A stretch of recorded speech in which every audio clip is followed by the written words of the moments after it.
Heart rate has its limitations, but it also has a lot of strengths in that you can use it to regulate the intensity of your training sessions, which is the most common way to use it, like with training zones, things like that. A lot of people think, oh, I've got a power meter now, I don't need to look at heart rate.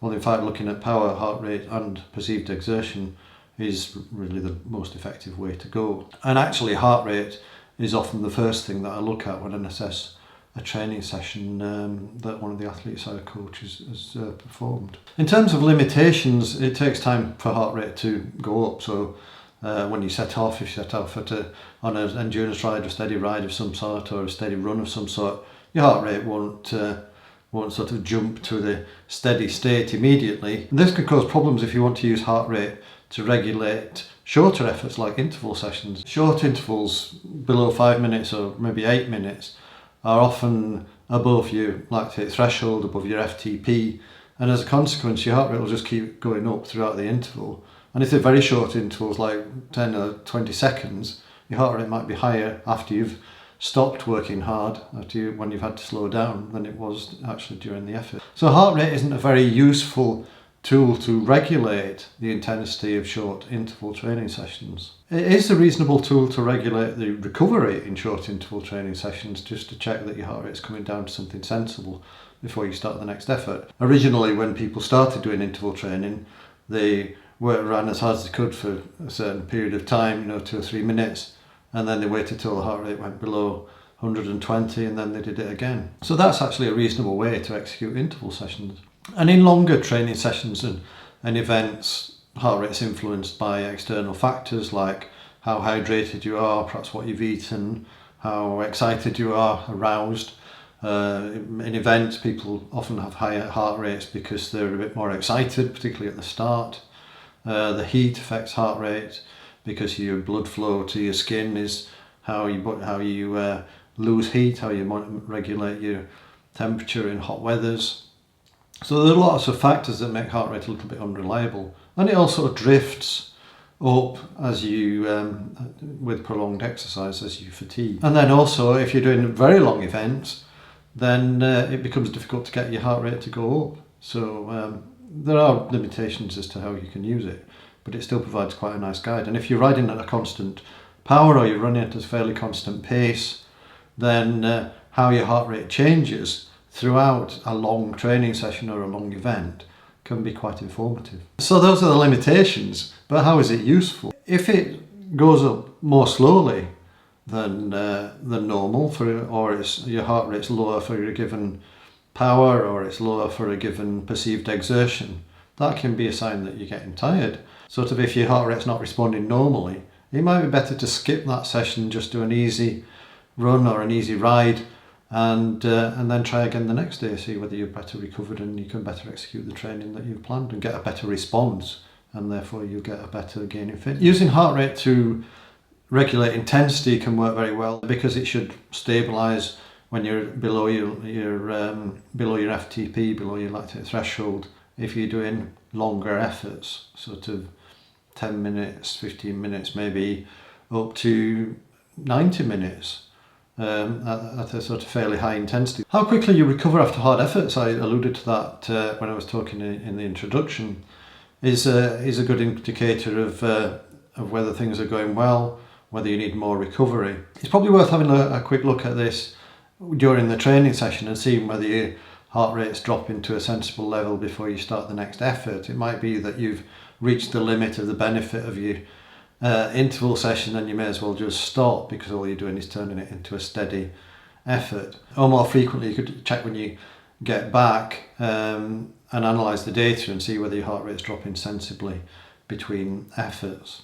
And also, one thing I'd quite like to see with interval sessions is whether the heart rate is climbing gradually throughout the session. So it might be that you, say you're doing 6 by 3 minutes with 3 minutes recovery, you might get your heart rate up to say 160 after the first, towards the end of the first effort. It might drop to 120 in the recovery period, and then by the end your heart rate might be up at 180 for the last effort, and it would drop between the second last and the last effort. It might only drop to sort of 130 or 140, just because you're accumulating fatigue through the interval session. There needs to be a distinction between the effort and the recovery. Then you maybe need to extend the duration of your recoveries, or reduce the intensity of your recoveries. Heart rate drift, heart rate decoupling, you've probably heard a lot about that. Heart rate drifts up during long training sessions or long events, and that can be for a number of factors, one of which might be due to you getting tired, another might be just that the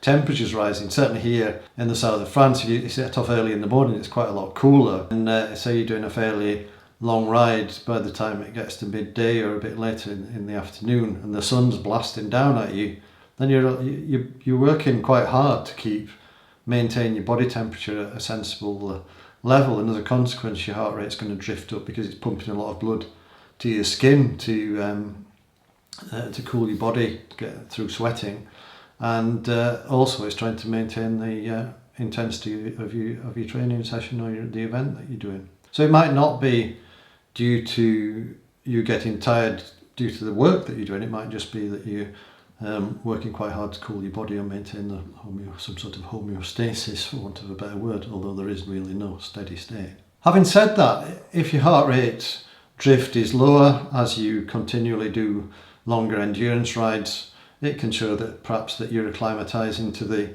heat as well as acclimatising to the duration of the effort at a given intensity. Just because there are external factors causing the change in heart rate doesn't mean to say that the heart rate data is useless, because it can be actually very useful to show that you're adapting to the external environmental factors as well as to the training load. In racing and events, to some extent you're at the mercy of the environment. If it's actually a race where you're trying to beat other people, then you're at the mercy of how fast they go. So regulating your pace based on heart rate can be, it's useful to know that if you up near your maximum on a climb and you're trying to stay with somebody, that you might it might be better to let them go than try and stay with them, unless you're trying really, unless it's die or succeed, basically, in that you want to stay in the bunch. If you stay in the bunch over the top of the hill, then you can recover and stay with them right to the end, or on just a downhill and then a flat section where being in a bunch is really advantageous. In that case, it might be worth risking blowing up completely, but in most cases it's probably better to let them go. So certainly if you were running, you don't want to try and stay with somebody to the detriment of being able to finish. Using heart rate as a sense check on pacing is really effective. You can just keep an eye on your heart rate. If you've got power, you can look at power, heart rate, and consider how you're feeling. And if your heart rate and perceived exertion and power aren't really matching, or something seems a bit odd, then it might be that something is a bit odd and you might have to make a change. Whereas if everything's around the right sort of balance, then you can be fairly confident that your pacing is really sensible. Another good thing to do in training is to tune your perceived exertion, because power and heart rate, even power becomes unreliable as you get tired. Your FTP goes down, so you're doing a multi-day event, a really long bikepacking event, or a long Audax, maybe Paris.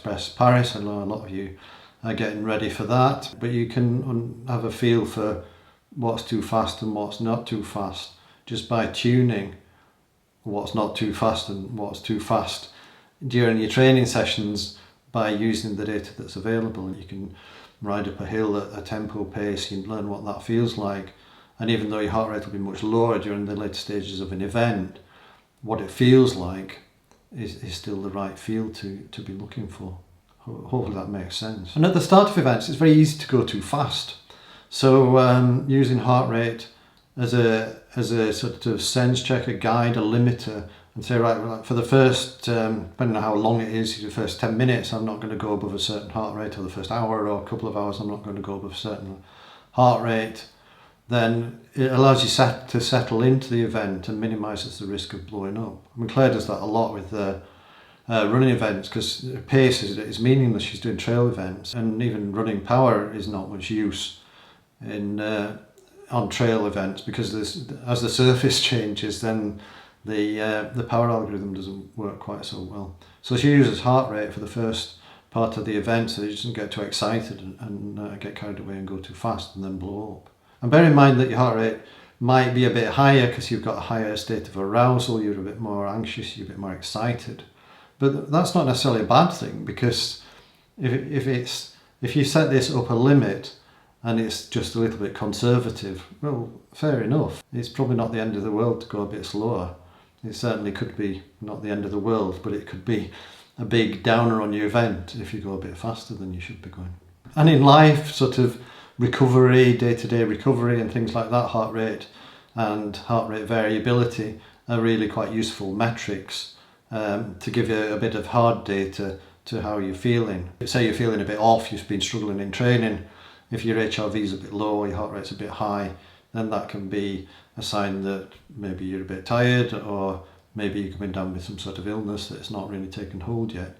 And you can then make a decision as to whether it's worth backing off a bit. Because if you lose a day's training, it's not the end of the world. But if you are getting some sort of illness and then you have to have a week off, then the consequences are a lot higher. So sometimes it's better just to pay attention to these data and take a bit of time to recover just in case, rather than take the risk of trying to push through. So what I'm saying is use all the data that's available. Heart rate's an indication of what's happening inside your body. The power is an external, the load that you're putting on it, and the heart rate is how your body's reacting to it. And how all these things relate to perceived exertion helps you understand your body better, understand your response to training, and make things move closer to perfection or optimum. Hope all that makes sense, and please subscribe, please like, please ask me some questions. I love to get questions. Please get in touch if I can help you further, either formally or informally. I'm very happy to answer informal questions by email, comments and stuff. And obviously I'd love to work with you. A couple of people actually have mentioned London, Edinburgh, London to me, and they're preparing for that, and they've got that on the radar. And if that's something that you're interested in, it might be worth getting in there early and thinking about a strategy. Maybe over the next month or so I might put together a video on perhaps the road to London, Edinburgh, London. You can use the PBP planner that you can download, the spreadsheet planner, and it's a similar duration of event. So it's just that you'd have to knock out the Super Random series because there's not the same qualifying requirements for LEL, but the actual plan would work pretty well for it, so it might be worth a look. The link's in the description. Anyway, please like and subscribe, and I'll see you in the next video. Bye.